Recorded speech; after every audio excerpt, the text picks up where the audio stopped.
Hello friends, मैं lucky आपका स्वागत करती हूँ अपने YouTube channel Shivansh Hindi point पर। सभी को मेरा नमस्कार।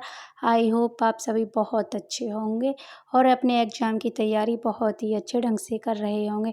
फ्रेंड, जैसा आप सभी को पता है, हम कंटेंट की क्लास के साथ साथ रिवीजन टेस्ट भी लेते हैं, जिससे कि आपकी तैयारी बहुत ही अच्छे ढंग से हो जाए। रिवीजन टेस्ट में हमारा आधुनिक काल चल रहा है, लेकिन आज मैंने फिर से आदिकाल ही लिया है, जिससे कि हमारा आदिकाल भी हमारे कोर्स के साथ साथ चलता रहे। तो फ्रेंड्स, आज का आदिकाल पर रिवीजन टेस्ट स्टार्ट करते हैं।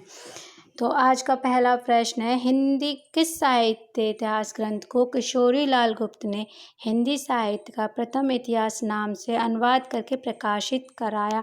तो फ्रेंड्स, ये था the modern vernacular literature of northern Hindustan.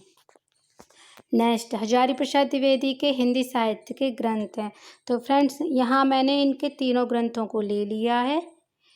Number 1, Hindi साहित्य का आदिकाल 1952। नंबर 2, हिंदी साहित्य की भूमिका 1940। हिंदी साहित्य उद्भव और विकास 1952।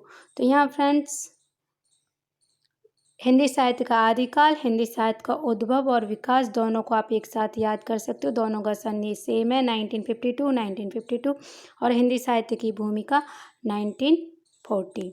नेक्स्ट, इतिहास लेखन की सबसे विकसित पद्धति मानी जाती है, यानी है विधेयवादी पद्धति, जिसमें रामचंद्र शुक्ल ने अपने हिंदी साहित्य का इतिहास लिखा था। तो कौन सी पद्धति? विधेयवादी पद्धति। भारतीय साहित्य की भूमिका के लेखक हैं रामविलास शर्मा। या फिर रामविलास ने कौन सा लेख लिखा है? भारतीय साहित्य की भूमिका। कौन सा साहित्य ग्रंथ है? भारतीय साहित्य की भूमिका। किसी भी तरह से प्रश्न बन सकता है। यहाँ इस प्रश्न को हम बहुत ही अच्छे ढंग से देखेंगे।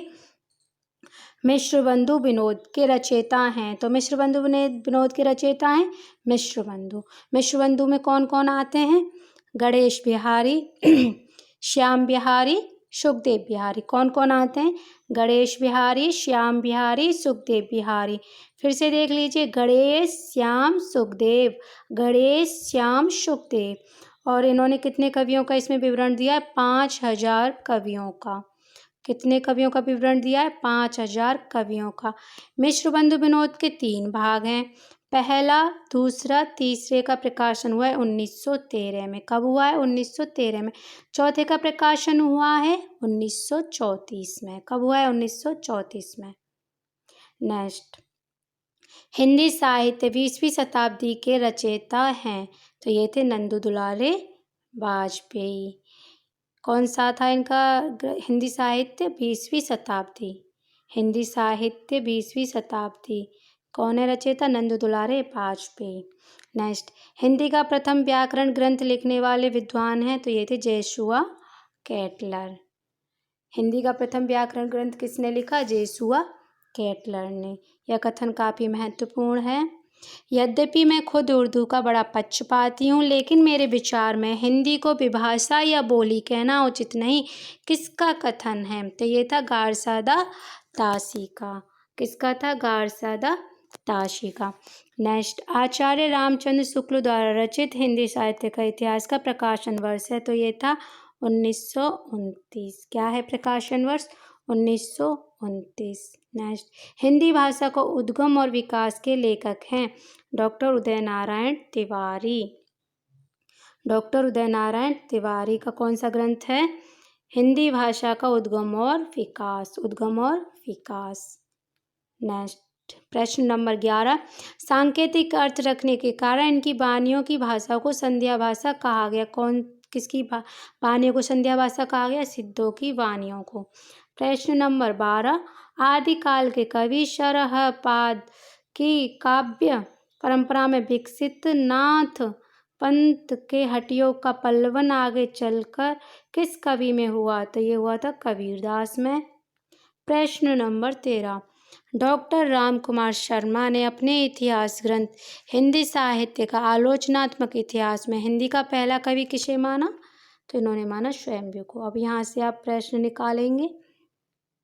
नंबर 1, हिंदी साहित्य का आलोचनात्मक इतिहास किसने लिखा? तो डॉक्टर राम कुमार वर्मा ने। और इन्होंने प्रथम कवि किसको माना? स्वयंभू को। या फिर हिंदी साहित्य का आलोचनात्मक इतिहास किसने लिखा? डॉक्टर राम कुमार शर्मा ने। या फिर डॉक्टर राम कुमार शर्मा ने हिंदी साहित्य का कौन सा इतिहास ग्रंथ लिखा? तो हम लिखेंगे हिंदी साहित्य का आलोचनात्मक इतिहास। प्रश्न नंबर 14, चंद्रवरदाई किस राजा के दरबार में कवि थे? पृथ्वीराज चौहान। प्रश्न नंबर 15, गोरखनाथ की साधना पद्धति का नाम है ब्रजयानी साधना। गोरखनाथ की साधना पद्धति का नाम है ब्रजयानी साधना।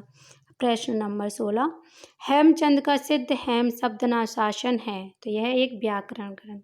कैसा ग्रंथ है? हेम शब्दानुशासन व्याकरण ग्रंथ। 17, विशुद्ध चरितावली जीवन चरित का लेखक है। विशुद्ध चरितावली या फिर उसे जीवन चरित भी कह सकते हैं, उसके लेखक कौन है? माधव प्रसाद।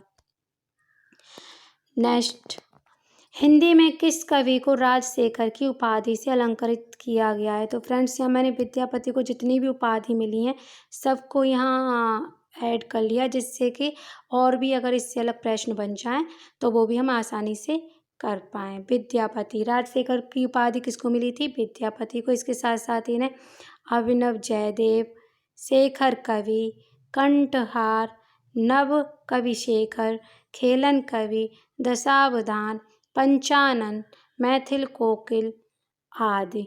एक बार फिर देख लीजिए, अभिनव जयदेव, शेखर कवि, कंठहार, नव कवि शेखर, खेलन कवि, दशावधान, पंचानन, मैथिल कोकिल आदि इनके नाम हैं।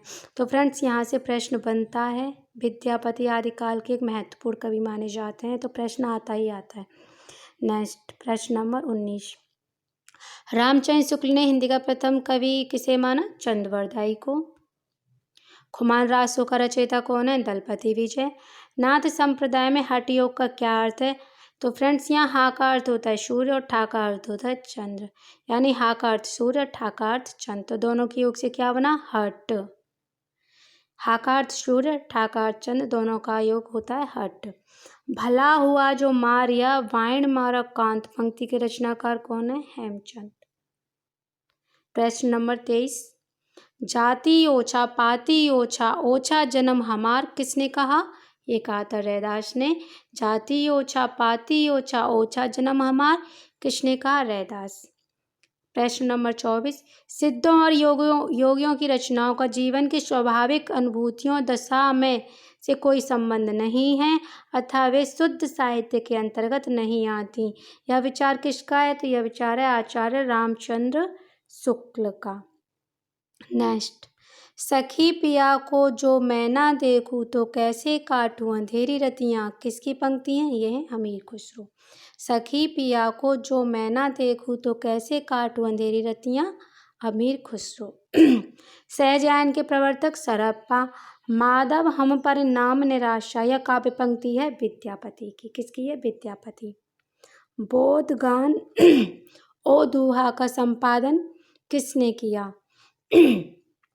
बोधगान ओ दूहा का संपादन किसने किया? तो ये किया था हरिप्रसाद शास्त्री। पंडित चंद्रधर शर्मा गुलेरी ने किसको पुरानी हिंदी का प्रथम कवि स्वीकार किया है? राजा मंच को। प्रश्न नंबर 19, हालाते कन्हैया किसकी रचना है? अमीर खुसरो की।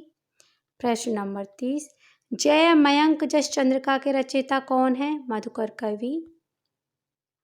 विद्यापति ने कुल कितने ग्रंथों की रचना की है? तो फ्रेंड्स, ये की है 16 ग्रंथ। विद्यापति के कितने ग्रंथ हैं?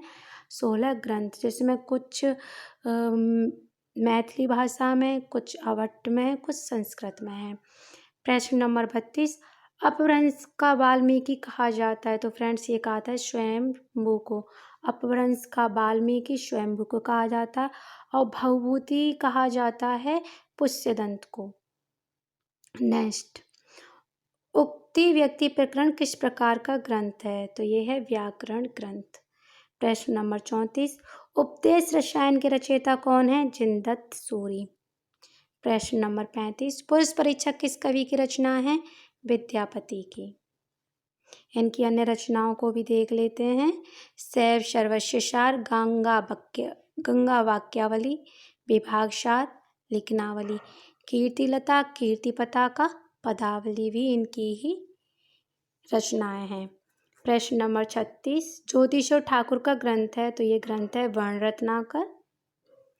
आला किस ऋतु में गाया जाता है, तो ये गाया जाता है वर्षा ऋतु में। आला किस ऋतु में गाया जाने वाला गीत है, वर्षा ऋतु में।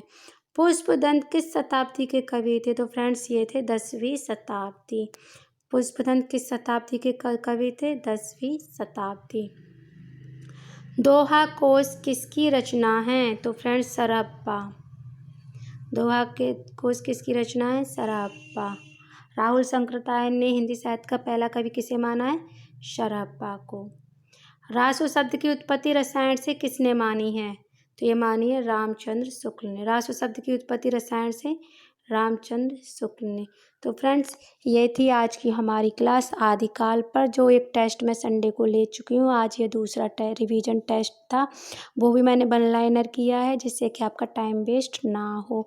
आई होप आपको मेरी ये क्लास बहुत पसंद आई होगी।